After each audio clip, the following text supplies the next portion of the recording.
पुण्यात 17 जुलैला पाणी पुरवठा बंद राहणार आहे, तर 18 जुलैला सकाळी उशिरा आणि कमी दाबानं पाणी पुरवठा होईल।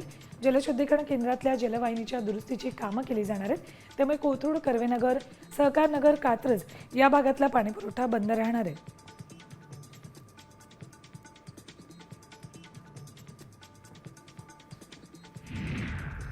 देशातील पहिली पर्यावरणपूरक आणि आधुनिक सुविधांनी सज्ज ई-वॉटर टॅक्सी मुंबईकरांच्या सेवेत दाखल होण्यास सज्ज झाली। 1 ऑगस्ट 2025 पासून ही ई-वॉटर टॅक्सी सेवा सुरू होईल। गेटवे ऑफ इंडिया ते JNPA आणि डोमेस्टिक क्रूज टर्मिनस ते JNPA या 2 जलमार्गांवर नियमितपणे ती धावेल।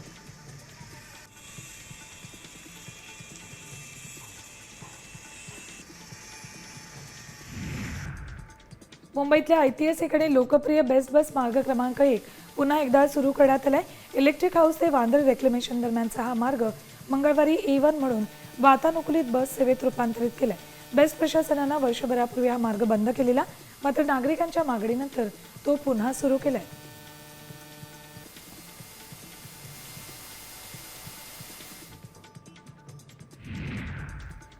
सरकारनं जून महिन्याचा महागाईचा दर जाहीर केलाय।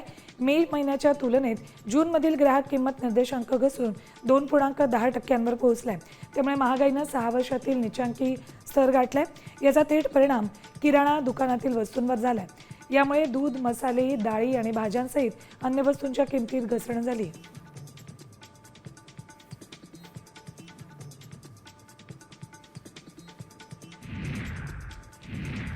रेल्वेनं परीक्षांच्या काही नियमांमध्ये बदल केलाय। या संदर्भात नोटिफिकेशन जारी केलंय।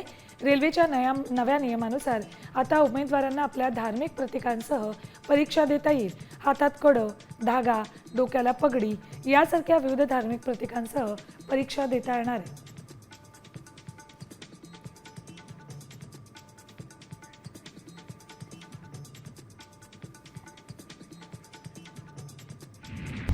आता isakal.com आहे देशातील नंबर 1 ची मराठी न्यूज वेबसाईट। प्रत्येक अपडेटसाठी isakal.com ला नक्की भेट द्या।